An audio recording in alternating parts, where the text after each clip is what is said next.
La quinta alerta ambiental de este año preventiva es lo que ha declarado ya este lunes en la capital. Debido a las malas condiciones del aire, el Ministerio de Salud ya prevé un aumento en las enfermedades respiratorias para los próximos días. De hecho, el virus sincicial en los niños y la influenza en adultos mayores serían las enfermedades con mayor presencia en los próximos días. Si queremos conocer más antecedentes sobre este tema, tomamos contacto con Catherine Ibáñez a esta hora de la mañana, cuando son las 9 de la mañana con 9 minutos. Catherine. ¿Cómo estás, Germán? Muy buenos días. Mira, en este minuto no hace frío, sí, de todas maneras estamos en esta alerta ambiental, lo que da cuenta de que los índices de calidad del aire no están buenos.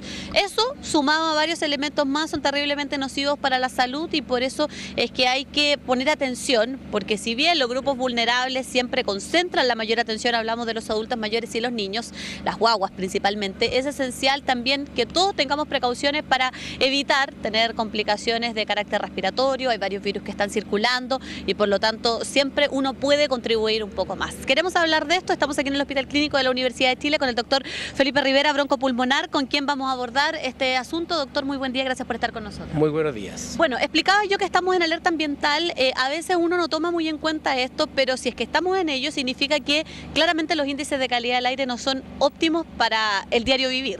Por supuesto, tal como conversábamos antes de salir en cámara, hemos visto que todos los años nos estamos preocupando de este tema en esta etapa del año, y eso realmente es problemático.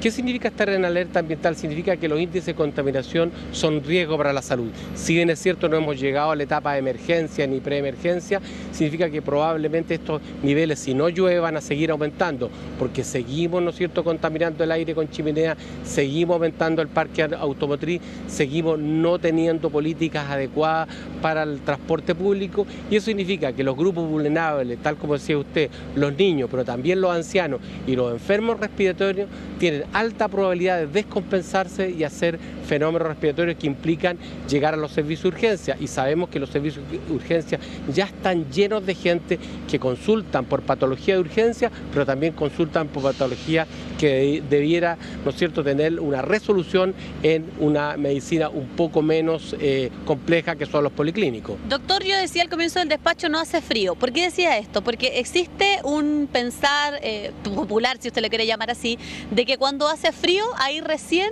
hay condiciones para que uno pueda enfermarse, para que uno pueda contraer algún virus o para que pueda pasar algo. Le pregunto directamente porque estos días han estado un poco extraños. Ha hecho frío, no polar en la mañana, y ha habido altas temperaturas, y sumado al tema de la calidad del aire. ¿Es finalmente un mito esto solamente de que uno se enferma cuando hace frío? A ver, tiene algo de realidad, ¿eh? En la práctica nosotros vemos que el frío produce una serie de alteraciones en el aparato respiratorio superior, en las defensas próximas, que significa detener al enemigo, detener el virus. Cuando hace frío, algunos individuos tienen una alteración de las mucosas respiratorias que implica no defenderse al ataque de ciertos virus. Si bien es cierto, esto no es para toda la gente, los vulnerables, los enfermos, los asmáticos, con los cambios bruscos de temperatura, con el frío extremo de la mañana, pueden producirse descompensaciones. Por otro lado, esta cosa engañosa que hace calor en la tarde, frío en la mañana, hace que la gente no tenga el cuidado, ¿no es cierto?, adecuado, que estamos en una época de invierno, o de otoño, más bien dicho, a puerta del invierno, con ya un nivel de ciertos virus que nos están atacando, con un ambiente que es propicio para que esto ocurra, y seguimos teniendo conducta, ¿no es cierto?, que significa contaminación. Por lo tanto, se reúnen estos tres factores que a nosotros nos hacen temer que probablemente dentro de muy pocos días, pocas semanas más, si seguimos con nuestros niveles de contaminación, cuando lleguen realmente la etapa en que nos llegue la influenza, el respiratorio sincicial, vamos a tener nuevamente lo que pasa todos los años: servicio de urgencia lleno de niños, lleno de ancianos, lleno de enfermos, que significan ocupar todas las camas para esto, y debiéramos prevenir, seguir vacunando, ¿no es cierto?, a pesar que es un poquito ya atrasado para esto, pero todavía tenemos tiempo, seguir haciendo que la gente tenga su tratamiento de las enfermedades crónicas,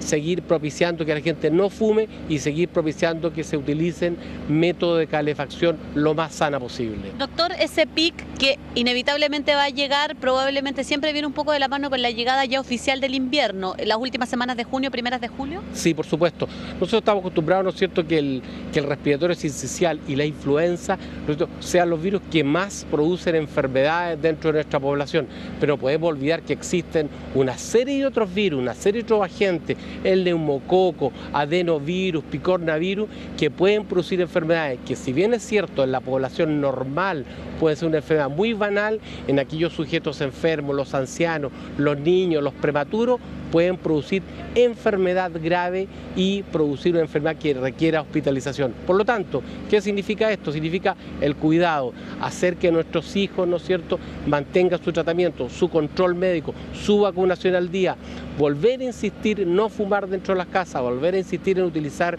combustibles que no sean contaminantes, lo cual es bastante difícil. Por lo tanto, en la práctica significa electricidad, ¿no es cierto?, en la calefacción, airear la casa, ventilar la casa, una serie de medidas que nos acordamos lamentablemente solamente en invierno.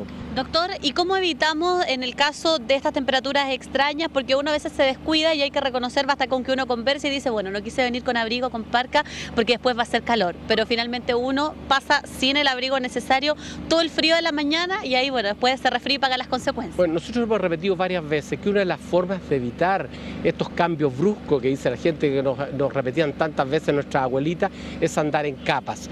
No utilizar una cosa gruesa y nada debajo, sino que utilizar ¿no es cierto?, una polera, un suéter delgado, una chaquetita y después un abrigo, y a medida que va avanzando la temperatura, va aumentando la temperatura, írsela retirando para quedar adecuado al ambiente. Y no olvidarse que los niños, excepto situaciones extremas, sienten la misma temperatura en general que nosotros, y no mantenerlos, ¿no es cierto?, como osos polares, transpirando, que significa también un riesgo para su salud. Doctor, ¿qué pasa en días de alerta ambiental o cuando la calidad del aire no está bien con las personas que hacen deporte? En general en los colegios se suspenden las clases de educación física, pero en las calles hay personas que corren, hay personas que andan en bicicleta. Bueno, nosotros tenemos la obligación de dar consejos, tenemos la obligación de decir qué puede pasar. La gente es responsable y adulta para tomar en consideración estas cosas, pero evidentemente en los días que hay contaminación, preemergencia, emergencia por supuesto, ¿no es cierto?, y alerta ambiental, significa que la gente no debe practicar educación física en el ambiente. ¿Por qué? Porque cuando uno hace una actividad física, respira más rápido, necesita más oxígeno, y al respirar más oxígeno, sacar de la atmósfera más aire, se lleva hacia adentro, hacia sus pulmones, hacia su sangre, hacia su organismo, más contaminante. Pero no hay que olvidarse que no solamente la gente que hace ejercicio tiene esto, las embarazadas respiran, necesitan más aire, el niñito, el enfermo, el asmático también necesita más aire. Por lo tanto, cuando hay niveles de contaminación en el centro de Santiago, en los lugares que sabemos que hay alto, ¿no es cierto?, contenido de partículas y gases tóxicos, es un lugar en el cual la respiración en esos lugares puede producir enfermedad, ya sea a mediano plazo, a corto plazo, pero no sabemos todavía muy claramente qué es lo que está pasando a largo plazo. Probablemente muchos tumores, cáncer, fibrosis pulmonar sean responsables, ¿no es cierto?, por la causa que significa la contaminación ambiental. Doctor, muy cortito ya para terminar, lo único necesario para prevenir, además de las medidas, es la vacuna en el caso de las personas que corresponda. El tema de tomar la vitamina C, los jarabes preventivos, el antigripal por si me llego a enfermar, no es el camino correcto. A ver, la vacunación antigripal es una de las medidas que está demostrado que produce la disminución de la posibilidad de tener una gripe o influenza. Eso es categórico. Efecto adverso o daño por la vacuna es escasísimo. Todo el resto de las medidas, ¿no es cierto?, la vitamina C, ¿no es cierto?, el juguito, el limón, etc., no está comprobado que realmente tengan importancia para contrarrestar los efectos de una enfermedad de tipo gripal. Las antigripales, las pastillas y menos aún los antibióticos no sirven. Por supuesto, los antigripales sirven como sintomáticos, es decir, para evitar la congestión nasal, la respiración dificultosa, la obstrucción de la nariz. Pero los antibióticos jamás utilizarlos si no están indicados por un médico, porque los virus que producen la influenza no les sirve el antibiótico. Doctor, le agradezco mucho, clarísimo. Encantado. Que esté muy bien, ahí está entonces clarísima la información, le preguntamos de todo al doctor para que no quede ningún tipo de duda, así que ahora basta con tomar apunte y seguir al pie de la letra de los consejos, porque el invierno está a la vuelta de la esquina y las enfermedades también, si que uno no se cuida, Germán. Exactamente, a pesar de que todavía los fríos tan intensos y las lluvias no llegan, pero sí los cambios de temperatura están provocando ahí sus problemas. Nos vemos más adelante, Katy, que estés bien. Chao, buenos días.